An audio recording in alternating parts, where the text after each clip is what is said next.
ஜமா வந்து தியேட்டருக்கெலாம் பெருசாக வந்து ஒரு ரீச் இல்லை. பட் இந்த அன்பே டயனா முழுக்க தியேட்டருக்களுக்காக எடுக்கப்பட்ட ஒரு படம் தான். இவங்க ப்ரெஸ் பீப்புள் நீங்கள் எல்லாருமே வந்து இதை நீங்கள் சப்போர்ட் பண்ணது, இந்த ஈவினிங் நீங்கள் என்ஜாய் பண்ணி பார்த்தது பயங்கர ஓவர்வெல்மிங்காக இருந்தது எனக்கு. ஏன்னா என்ன மாதிரி வளர்ந்து வர்ற கலைஞர்களுக்கு எல்லாருமே வந்து இது ஒரு பெரிய சப்போர்ட்டாக இருக்கும். ஏன்னா நீங்கள் எழுத போகிற ஒரு வார்த்தையும் தான் மக்களுக்கு வந்து ஒரு பெரிய நம்பிக்கையை கொடுக்கும் அப்படின்னு நம்புகிறோம். இந்த வெற்றி வந்து எனக்கான வெற்றியாக மட்டும் இருக்காது, என்ன மாதிரி இன்னும் கஷ்டப்பட்டு இருக்க நிறைய உதவி இயக்குநர்களுக்கும் அதுக்கான வெற்றியுமா இருக்கும். என்ன மாதிரி கஷ்டப்படுற நடிகர்களுக்குமான வெற்றியாகவும் இது இருக்கும். ரொம்ப ஆனஸ்ட்டாக சொல்லணும், யாருமே சூஸ் பண்ணல சார். ஏன்னா இந்த கதை எழுது நான் ஜமாவும் அதான் சொன்னேன். ஜமாவும் வந்து நான் வந்து ஹீரோ ஆகணும், அதாவது முக்கிய கதாபாத்திரம் ஆகணுன்றதுக்காக எழுதப்பட்டது தான் ஜமா. அதே மாதிரி இதில் வந்து இது தியேட்டரிக்கலாக ஒரு படம் பண்ணணும், இது பண்ணணும் அப்படின்னு ஓடுறதுக்காக எனக்காக எழுதிக்கப்பட்டது தான் அன்பே டயானா சார். நான் இவங்களை வச்சு பண்ண அப்படின்னு நான் வந்து பொய் சொல்ல விரும்பல. ஆனஸ்ட்டாகவே இது எனக்காக பண்ணப்பட்ட கதை தான். இல்லை சார், அன்பே மேஜிக்ன்றதை விட அன்பே டயானா தான் கவுண்டமணி சார் சொன்ன டைலாக். அதனால் டயானா தான் சார் அவங்க பேர். இல்லை சார், எனக்கு மேஜிக்னு கூப்பிட பிடிச்சிருந்ததுன்னு கூப்பிட்டேன் சார். அவங்க அம்மாவை சொல்கிறீங்களா? Okay sir. மேஜிக்ன்றது ரொம்ப நல்லா இருக்குல்ல சார், அது ஒன்று வச்சுருந்தோம் சார். அவங்க வந்து என் லைஃப்பில் நடந்த மேஜிக், டயனா, கொன்சால்வஸ், இது மூணுத்தில் எது வேணால் கூப்பிட்டுக்கலாம் சார். அந்த மாதிரி இது வந்து இப்போ என் பேர் பாரி இளவழகன், எங்கள் வீட்டில் பாரினும் கூப்பிடுவாங்க, இளவழகனும் கூப்பிடுவாங்க. அது அவங்களோட இதில் வந்து மேஜிக்ன்றது வந்து அதில் ஒரு டைலாக் வச்சுருந்தேன் சார். இவங்க என் லைஃப்பில் வந்து ஒரு மேஜிக், அப்படி ஒரு மேஜிக்கலாக இதை ட்ரீட் பண்ணணும் அப்படிங்கிற ஒரு விஷயத்துக்காக தான் அந்த பேரை ஹைலைட் பண்ணோம் சார்.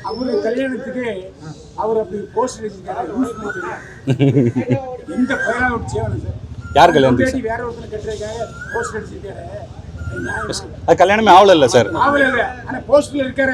போஸ்டர் அடிச்சது அவர் இல்லை சார். அது கீழே நல்லா பார்த்தீங்கன்னா இல்லை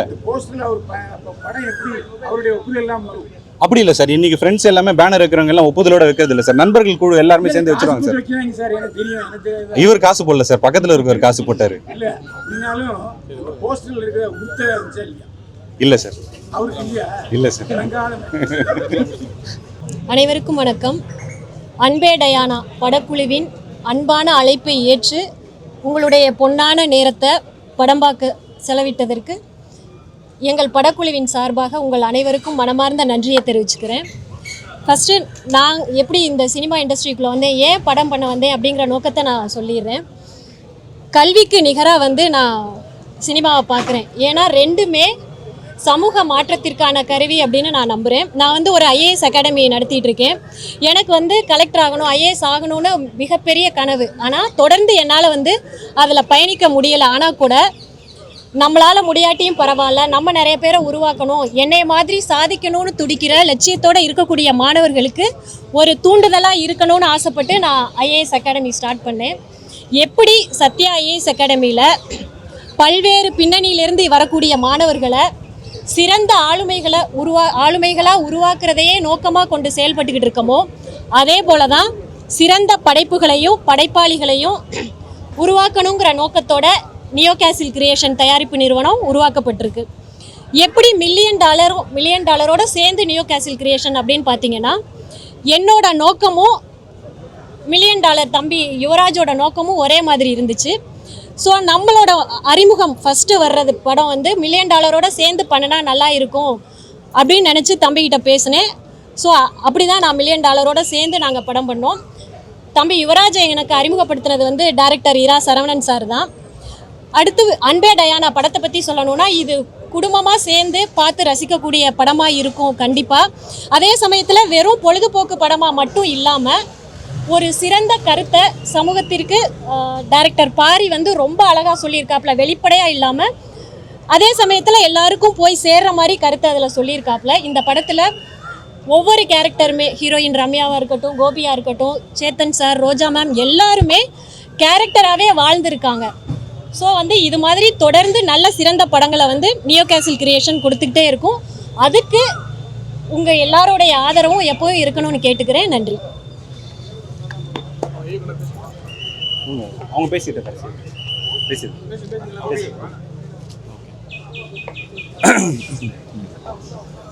அனைவருக்கும் வணக்கம். ஸோ இது அன்பே டயானா இந்த படத்தில் வந்து நான் பெங்களூர் பாபா அப்படிங்கிற ஒரு கேரக்டர் பண்ணியிருக்கேன். இந்த வாய்ப்பை வந்து எனக்கு கொடுத்த அனைவருக்கும் நன்றி. அதே மாதிரி உங்களோட தான் ப்ரெஸ் அண்ட் எல்லாருமே நீங்கள் வந்து படம் பார்த்துருப்பீங்க. எப்படி இருந்துச்சோ கொஞ்சம் என்னோட கேரக்டர் கொஞ்சம் தூக்கி என்று கேட்டுக்கொள்கிறேன். இல்லை சும்மா விளையாட்டுக்கு சொன்னேன். மற்றபடி ரொம்ப படம் பார்த்துருப்பீங்க, உங்களுக்கு பிடிச்சிருக்குன்னு நம்புகிறோம். அதுமாதிரி $1 million அண்ட் சத்யா மேம் எல்லாருக்குமே ரொம்ப நன்றி. என்னை நம்பி இந்த கேரக்டர் கொடுத்ததுக்கு பாரி ப்ரோவுக்கும் ரொம்ப நன்றி. தேங்க்யூ. எல்லாருக்கும் வணக்கம். இந்த படத்தில் ஹீரோயினாக மேஜிக் டயானா கொன்சால்வஸ் அப்படின்ற Anglo Indian girl from Perambur அந்த கேரக்டர் நான் பண்ணியிருக்கேன். அண்ட் இந்த ஆப்பர்ச்சுனிட்டி கொடுத்த $1 million அண்ட் நியோ கேசல் மேம்க்கு ரொம்ப நன்றி. அண்ட் பாரி ரொம்ப அழகாக இந்த படமும் எழுதியிருந்தார். அண்ட் என் கேரக்டரும் ரொம்ப அழகாக வடிவமைச்சிருந்தாங்க. இந்த ரோல் ப்ளே பண்ணுறது எனக்கு ரொம்ப ரொம்ப சந்தோஷமாக இருந்தது. ப்ரெஸ் அண்ட் மீடியா எல்லோரும் படம் பார்த்துருப்பீங்க, உங்கள் எல்லாருக்கும் பிடிக்கும்னு நம்புகிறேன். உங்களோட சப்போர்ட்டை தயவுசெய்து இந்த படத்துக்கு கொடுங்க. Thank you so much. எல்லாருக்கும் வணக்கம். ரொம்ப சந்தோஷமான ஈவினிங்காக இருக்குது. இந்த பயணம்ன்றது ஜமால் ஆரம்பிச்சது அப்படின்னு நினச்சிங்கன்னா அது இல்லை. 2013 ஆக்டிங் கிளாஸ் எப்போ சேர்ந்தனோ அதிலேருந்து ஆரம்பிச்சது. எல்லாமே இந்த பாத் வந்து ரொம்ப ரொம்ப கஷ்டமாக இருந்தது. சின்ன சின்ன கேரக்டர்ஸ் பண்ணி முகம் தெரியாமல் க்ரௌடில் நின்று அப்படி ஒன்றா பண்ணி தான் இந்த இடத்துக்கு வந்தோம். ஜமா பண்ணப்பையும் ரொம்ப நம்பிக்கையோடு தான் நாங்கள் வந்து உங்களெல்லாம் சந்தித்து தேட்டரில் போய் பார்த்தோம். ஜமா வந்து தேட்டருக்கெலாம் பெருசாக வந்து ஒரு ரீச் இல்லை. பட் இந்த அன்பே டயானா முழுக்க தேட்டரிக்கலுக்காக எடுக்கப்பட்ட ஒரு படம் தான். இவங்க ப்ரெஸ் பீப்புள் நீங்கள் எல்லாருமே வந்து இதை நீங்கள் சப்போர்ட் பண்ணது, இந்த ஈவினிங் நீங்கள் என்ஜாய் பண்ணி பார்த்தது பயங்கர ஓவர்வெல்மிங்காக இருந்தது எனக்கு.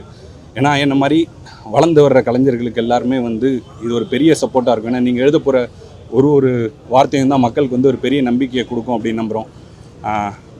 இந்த வெற்றி வந்து எனக்கான வெற்றியாக மட்டும் இருக்காது, என்ன மாதிரி இன்னும் கஷ்டப்பட்டு இருக்க நிறைய உதவி இயக்குநர்களுக்கும் அதுக்கான வெற்றியுமா இருக்கும். என்ன மாதிரி கஷ்டப்படுற நடிகர்களுக்குமான வெற்றியாகவும் இது இருக்கும்.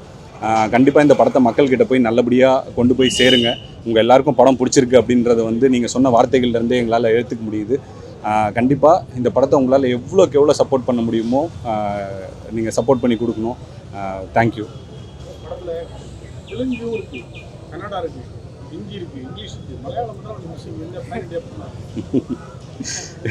அதுக்கப்புறம் தான் யோசிச்சோம் சார். நம்ம எழுதி முடிச்சதுக்கப்புறம் தான் ஒரு சில விஷயங்கள் வந்து யோசித்தோம். மலையாளமும் வச்சிருக்கலாமே அப்படிங்கிறது.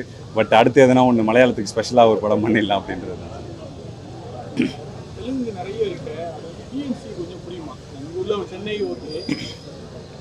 இல்லை சார், சென்னையில் மட்டும் இல்லை, நிறைய ஊர்லேயுமே தெலுங்கு தெரிஞ்சவங்க இருக்காங்க. அது இல்லாமல் எல்லாமே படத்தில் யூஸ் பண்ணது எல்லாமே வந்து ரொம்ப காமனான தெலுங்கு வார்த்தைகள் தான். ரொம்ப கஷ்டமான வார்த்தைகள்லாம் எதுவுமே உபயோகிக்காமல் எதெல்லாம் புரியுமோ, இது வரைக்கும் தமிழ் சினிமாவில் என்னென்னலாம் வந்திருக்கோ அந்த வார்த்தைகளை மட்டும் தெலுங்கு வார்த்தைகளாக யூஸ் பண்ணுவோம். மற்றது எல்லாமே அதுவும் இல்லாமல் தெலுங்கு எங்கெங்கே வந்து நிறையா யூஸ் பண்ணியிருந்தோம்னா எதெல்லாம் முக்கியமான இடம் இல்லையோ அங்கே மட்டும் தெலுங்கு யூஸ் பண்ணிவிட்டு எதெல்லாம் மக்களுக்கு புரியணுமோ புரிய வேண்டிய இடத்த எல்லாமே தமிழில் தான் மேக்ஸிமம் வந்து முயற்சி பண்ணியிருக்கோம். கண்டிப்பாக இது எல்லாருக்கும் பிடிக்கும் அப்படின்னு, புரியாத அளவுக்கு இல்லாமல் கண்டிப்பாக பிடிக்கும் நம்புறேன்.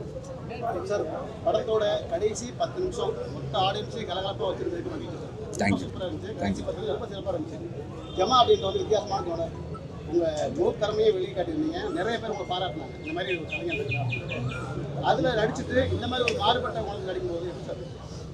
ரொம்ப சந்தோஷமாக இருந்தது. ஏன்னா முதல்ல வந்து பாரினா அந்த மூஞ்சி தெரியணும் அப்படிங்கிறதுக்காக தெரியப்பட்ட படம் இதுவாக தான் இருக்கும்னு நினைக்கிறேன். ஏன்னா ஜமா பண்ணப்பையும் பெருசாக வெளியில் நான் தான் அதை பண்ணேன் அப்படிங்கிறது வந்து பெருசாக தெரியல. பாட்டில் ராதா பண்ணப்பையும் அப்படி தான் இருந்தது. முறையாக வந்து இப்படி ஒரு ரோல் நம்மளாக நடிக்கிறது அப்படிங்கிறது முதல்ல ரொம்ப சந்தோஷமான விஷயமா இருந்தது. அதுவும் இல்லாமல் இந்த மாதிரி ஒரு கேரக்டர் வந்து நீங்கள் ஹீரோவாக பண்ணால் கரெக்டாக இருக்கும் அப்படின்னு நம்பின $1 million யுவராஜ் ப்ரோக்கும் நான் இந்த டைமில் தேங்க் பண்ணிக்கிறேன்.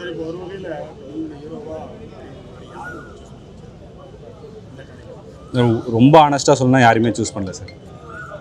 ஏன்னா இந்த கதை நான் ஜமாவும் அதான் சொன்னேன். ஜமாவும் வந்து நான் வந்து ஹீரோ ஆகணும், அதாவது முக்கிய கதாபாத்திரம் ஆகணுன்றதுக்காக எழுதப்பட்டது தான் ஜமா. அதே மாதிரி இதில் வந்து இது தியேட்டரிக்கலாக ஒரு படம் பண்ணணும், இது பண்ணணும் அப்படின்னு ஓடுறதுக்காக எனக்காக எழுதிக்கப்பட்டது தான் அன்பே டயானா சார். நான் இவங்களை வச்சு பண்ண அப்படின்னு நான் வந்து பொய் சொல்ல விரும்பல. ஆனஸ்ட்டாகவே இது எனக்காக பண்ணப்பட்ட கதை தான்.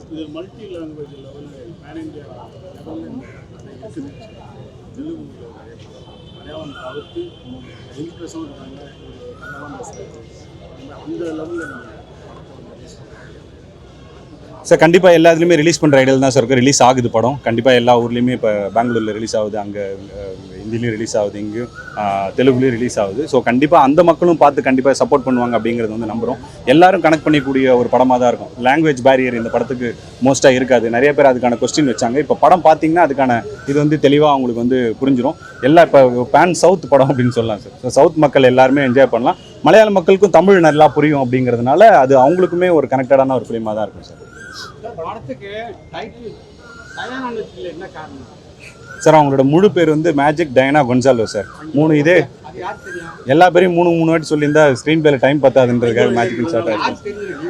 நான் கேட்குறது டைட்டில் தான் அவங்களுக்கு என்ன சம்பந்தம்? அதில் போடுறோமே சார், கடைசியில் ஒரு ஃபார்மில் ஃபில்அப் பண்ணுவாங்க. எழுதும் போது கூட மேஜிக் டயானா கொன்சால்வஸ் அப்படின்னு எழுதுவாங்க சார். அதுக்கு தனியாக ஷார்ட்டே வச்சுருந்தோம் சார். இது உள்ளே இருக்க டீட்டெயிலிங் தான் சார். எல்லா விஷயத்தையும் நம்ம அன்பே மேஜிக்னு வச்சுக்கலாம், ஒன்றும் தப்பு இல்லை. கேட்குற கேள்வி எனக்கு தெரியாம கேட்குறேன். இல்லை சார், அன்பே மேஜிக்ன்றத விட அன்பே டயானா தான் கவுண்டமணி சார் சொன்ன டைலாக். அதனால டயானா வச்சுக்கலாம்ல?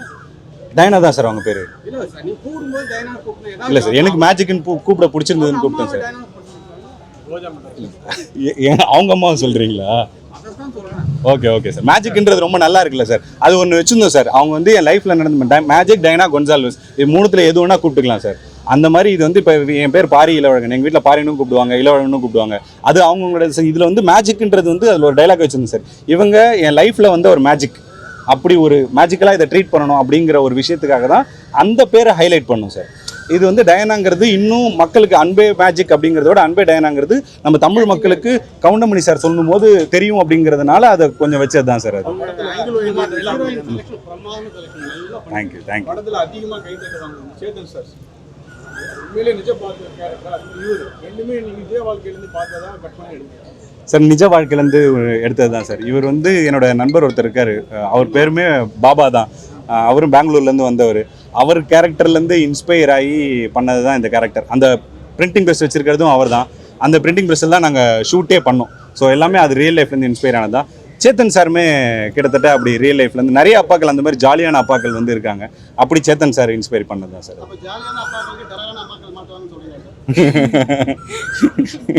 மாட்டினா அது ஒரு நல்ல காம்பினேஷன் தான் சார். ஒரு விஷயம் சொல்லியிருந்தீங்க, இன்னைக்கு நிறைய பசங்க வந்து பல விஷயங்களை வெளியே சொல்ல முடியாம தவிக்கிறாங்க அப்படின்னு சொன்னீங்க. அப்போ எல்லா வீட்லயும் அம்மாக்கள் இந்த மாதிரி தான் சொல்ல விடாத அளவுக்கு கண்டிஷன் பண்ணி வளர்க்குறாங்கன்னு சொல்லுவீங்க சார்? அப்படி இல்லை சார். இப்போ நம்ம ஒன்று ரெப்ரசென்ட் பண்ணுறோன்னா ஒரு நம்ம சொல்கிற கருத்து தான் எல்லாருமே அப்படி இருக்காங்க அப்படின்னு இல்லை சார். இப்போ நம்ம ஒரு ஏலியன் படம் எடுக்கணும்னா எல்லாருமே ஏலியனாக இருக்கும் அப்படின்னு நீங்கள் சொல்கிறீங்களா அப்படின்ற மாதிரி இருக்குது சார். அப்படி இல்லை சார். இது வந்து என்னென்னா அம்மாக்கள் வந்து ஒரு பொதுவான ஒரு சில அம்மாக்களை ரெப்ரசென்ட் பண்ணி தான் சார் நம்ம கதை எடுக்கிறோம். நிறைய கதைகள் நமக்குள்ளவே இருக்குது. அதுலேருந்து எந்த கதையை நம்ம எடுத்தால் வந்து இன்னும் இது இந்த கதைக்கு சரியாக இருக்கும் அப்படிங்கிற தேர்வு தான் சார். அப்போ ஸ்ட்ரிக்டாக இருக்க அம்மாக்களுக்குள்ளேயுமே ஒரு விஷயம் இருக்குது.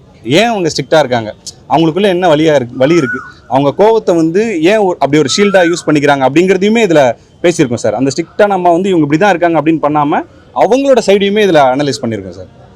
பல இடங்கள்ல ஜாதி பற்றி டயலாக் வருது, எங்க ஜாதியா எங்க ஜாதியா அப்படின்னு. சமீப காலமாக பார்த்தீங்கன்னா ஜாதி படங்கள் வந்து வன்முறை தோன்றுது அப்படின்ற மாதிரி வந்துட்டு இருக்கு. ஒரு சில மீடியாக்கள் வந்துட்டு ஜாதி படம் அப்படின்னு சொல்லி பொருளை கிளப்பாங்க அப்படின்ற எண்ணங்கள் உங்களுக்கு வந்ததே இல்லையா? இல்லை சார், அப்படி வராதுன்னு நினைக்கிறேன் சார். இது வன்முறையை தூண்டுற படம் இல்லை. அப்படி எதனா வன்முறை ஏற்பட்டுச்சுன்னா அதை வந்து நடக்க விடாமல் பண்ணுற படமாக தான். அப்படி தான் இந்த கதையை வந்து நாங்கள் அந்த நோக்கத்தோடு தான் இந்த கதையை வந்து நாங்கள் இது பண்ணியிருக்கோம். இதன் மூலமாக யாராவது ஒருத்தருக்கு ஒரு சின்ன மனமாற்றம் ஏற்படுதோ இல்லை வந்து ஆமாம் நம்ம இப்படிலாம் பண்ணுறோம் அப்படின்னு நினச்சாங்கனாலே அது மிகப்பெரிய வெற்றி தான் சார். வன்முறையை தூண்டுற அளவுக்கு இதில் எதுவும் காட்சிகள் இல்லை அப்படின்னு நம்புகிறோம் சார். நாங்கள் ஜாலியாக காட்டியிருக்கீங்க, ஜாதியை வெறியாக காட்டுறவங்களுக்கு என்ன சொல்ல விரும்புறீங்க? அப்படி நான் எதுவும் படம் பார்த்ததில்லை சார், அதனால் எனக்கு தெரியல. அந்த கருத்தியலே எனக்கு இல்லை. படம் நல்லா இருக்குது, நல்லா வரவேற்பு இருக்குது. 5 நாள் தான் டைம் இருக்குது. 23ஆம் தேதி ஜனநாயகம் வந்து அவங்க 800 தேட்டர் போடுவாங்க. அந்த தேட்டருக்கு போடுறதுல ஏதாவது ஃபீலிங் இருக்கா சார்? இது எல்லாமே அவங்க இதில் பார்த்துட்டு இருக்க மக்கள் மனசு வச்சாங்கன்னா எதுவும் என்ன ஒன்றா நடக்கும் சார். இது வரைக்கும் நிறைய விஷயங்கள் நடந்திருக்கு. அதான் வந்து தென்னைக்கு பாயிடுது கொஞ்சோண்டு புல்லுக்கும் பாயாதா, அந்த மாதிரி ஏதோ ஒன்று பாஞ்சு எங்களுக்குமே நல்லது நடக்கும் அப்படின்னு வந்து நம்புகிறோம். மக்கள் மனசு வச்சிங்கன்னா நிஜமாலே இந்த படம் பிடிச்சிருந்ததுன்னா கண்டிப்பாக இதுக்கான விஷயமும் அங்கே நடக்கும். அந்த வர்ற எல்லா படங்களும் வெற்றி பெறணும் அப்படிங்கிறது தான் சார் எங்களோட ஆசை. அதே சமயத்தில் வர்ற சின்ன படங்கள், அதில் நீங்கள் நல்ல படம் நினைக்கிற சின்ன படங்களுக்கு உங்களோட ஆதரவுன்றது ரொம்ப ரொம்ப முக்கியமாக இருக்குது. ஏன்னா என்னோடய முழு ஸ்ட்ரென்த்தையுமே நான் பல பேட்டிகளில் சொன்ன மாதிரி ஜமாலை நான் தவற விட்ட விஷயங்கள் எல்லாத்தையுமே பார்த்து என்னோடய முழு ஸ்ட்ரென்த்தை கொட்டி நான் இந்த படத்தை வந்து நான் பண்ணியிருக்கேன். இந்த படம் வெற்றி அடையலைன்னா நான் என்ன இது பண்ணுறதுன்னு எனக்கு தெரியல. கண்டிப்பாக ஆடியன்ஸ் அதை வந்து மனசு வச்சு அதை வெற்றி பெற வச்சுருவாங்கன்றது நாங்கள் வந்து நம்புகிறோம் சார். இதுல ஒரு கேள்வி என்னன்னா, முக்கியமான கேள்வி. அவரு கல்யாணத்துக்கு அவர் அப்படி போஸ்ட் வச்சிருக்காரு. இந்த பையனா ஒரு சேவலை சார். யார் கல்யாணத்துக்கு சார்? வேற ஒருத்தர் கட்டுறதுக்காக போஸ்ட் அடிச்சிருக்காரு. அது கல்யாணமே ஆகல இல்லை சார். ஆவல இல்ல, ஆனா போஸ்ட்ல இருக்காரு அவரு. போஸ்டர் அடிச்சது அவர் இல்லை சார். அது கீழே நல்லா பார்த்தீங்கன்னா இல்லை போஸ்ட்ல அவர் படம் எப்படி அவருடைய ஒப்புதல் எல்லாம் வரும். அப்படி இல்லை சார். இன்னைக்கு ஃப்ரெண்ட்ஸ் எல்லாமே பேனர் வைக்கிறவங்க எல்லாம் ஒப்புதலோட வைக்கிறது இல்லை சார். நண்பர்கள் குழு எல்லாருமே சேர்ந்து வச்சிருவாங்க சார். வைக்கிறாங்க சார், எனக்கு தெரியும், எனக்கு தெரியாது. இவர் காசு போடல சார், பக்கத்தில் இருக்கவர் காசு போட்டாரு. இல்ல அப்படின்னாலும் போஸ்டர்ல இருக்கிற உறுத்த இருந்துச்சா இல்லையா? இல்லை சார், அவருக்கு இல்லையா? இல்லை சார். வெங்காயம் சூப்பர்.